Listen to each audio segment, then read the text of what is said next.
गोस्वामी तुलसीदास जी के द्वारा रचित ये कथा है। इसको सबसे पहले भगवान महादेव ने लिखा था। ये जो कथा आप सुन रहे हो ना, राम कथा, इसके सबसे पहले जो रचयिता हैं, सबसे पहले वो है भगवान महादेव। महादेव जी ने माता पार्वती को सुनाया, ठीक है ना, और फिर वो कथा धीरे धीरे शंकर पार्वती के बीच रह गई।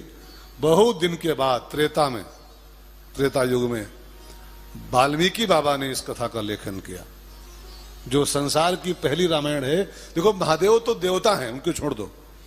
इंसानों की लिखी पहली रामायण, महात्माओं की लिखी जो पहली रामायण है, उसका नाम है वाल्मीकि रामायण। वो शुद्ध संस्कृत भाषा में लिखे थे, संस्कृत में। तो वाल्मीकि जी को लगा कि त्रेता में तो ठीक है, लेकिन कलयुग में तो लोग इसको जान नहीं पाएंगे। त्रेता में लोग सब पंडित होते थे, लेकिन कलयुग के प्राणी तो संस्कृत पढ़ेंगे नहीं, संस्कृत के बारे में कुछ जानेंगे नहीं। अच्छा, आप अपने को चेक कर लो। आप में से संस्कृत कितनों को आती?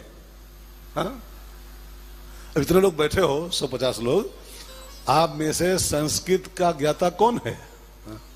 1% 2% लोग। अब आचार्य जी बोले उधर से, शास्त्री जी, कि नहीं हमको आता है, तो 2-3% लोग तो हैं जो संस्कृत को जानते हैं। बाकी संस्कृत का युग अब नहीं है जी, अब अंग्रेजी का युग है। A for apple, B for boy, my name is Lakhan, उसका जमाना चल रहा। अब ऐसे में संस्कृत की रामायण कौन पढ़ेगा? तो वाल्मीकि जी ने लिखा था त्रेता में। अब जब कलयुग आया तो वाल्मीकि जी को टेंशन हो गया कि अब तो हिंदी का जमाना होगा, अंग्रेजी जमाना होगा, संस्कृत कौन समझ पाएगा। तो वाल्मीकि जी ही तुलसी है, तुलसीदास के रूप में संसार में आए और अपनी उसी रामायण को हिंदी भाषा में कन्वर्ट किया। तुलसीदास कुछ और नहीं है, वाल्मीकि तुलसी है।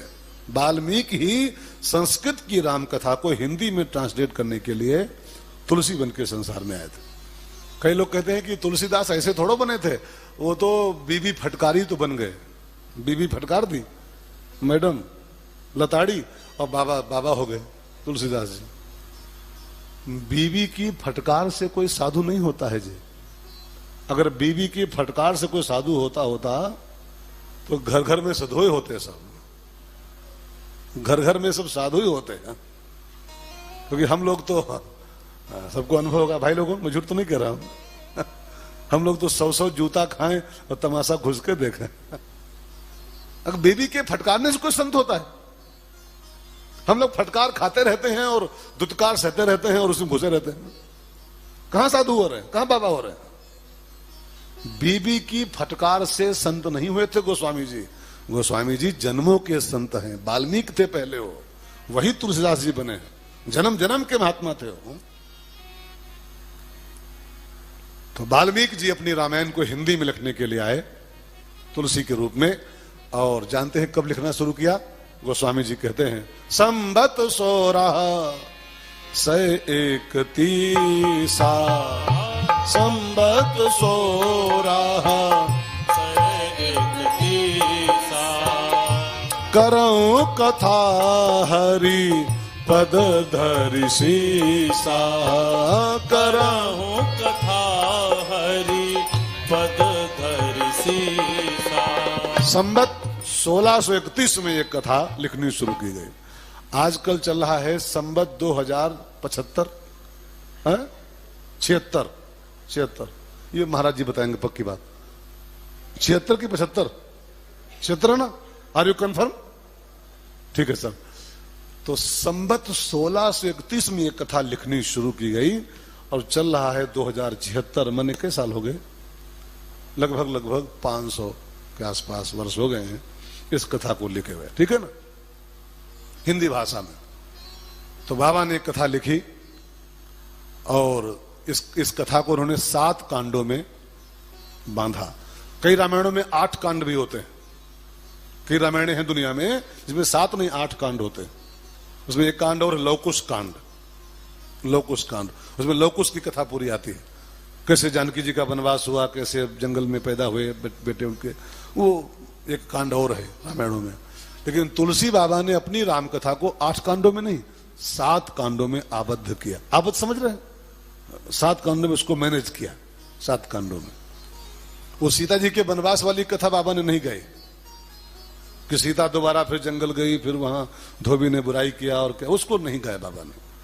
बाबा ने राम कथा लिखने के पहले एक वादा किया है। लिखने के पहले जरा उसको वादे को ध्यान दे लो आप। उन्होंने कहा है बरनौ रघुबर बिमल यश। बरनौ रघुबर, इसका मतलब क्या है जी? इसका हिंदी बनाओ ट्रांसलेशन हिंदी में। बरनौ रघुबर बिमल यश, मैं राम जी की उतनी ही कथा कहूंगा जितनी बिल्कुल बिमल कथा है। बिमल माने एकदम बेदाग, दाग मुक्त जो कथा है, जिसमें कोई विवाद नहीं है, केवल संवाद ही संवाद है। मैं उतना ही टॉपिक लिखूंगा खाली।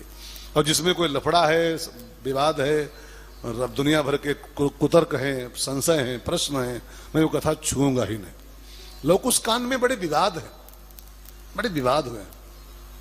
कई क्वेश्चन खड़े हो जाते हैं कि राम ने क्यों छोड़ा उनको, जब परीक्षा ले चुके थे पहले और परीक्षा में सीता पास हो गई थी, तो राम ने उसको दोबारा जंगल क्यों भेजा? एक आदमी कहने पर केवल तमाम दुनिया भर के वो लग जाते हैं धाराएं राम जी के ऊपर। तो गोस्वामी जी को लगा कि मैं अगर ये कथा लिखूंगा तो मेरे राम पर दावा लोग ठोक देंगे, कैसे राम जी थे, कैसे राम जी थे।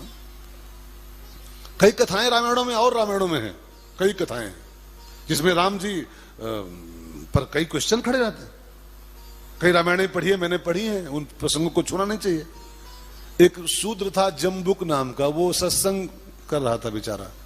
वो कहीं उस जंगल में बैठा सत्संग कर रहा था, कथा हो रही थी, बैठा सुन रहा था। राम जी वहां शिकार खेलने गए थे। अब वो शूद्र कथा सुन रहा है, सत्संग कर रहा है।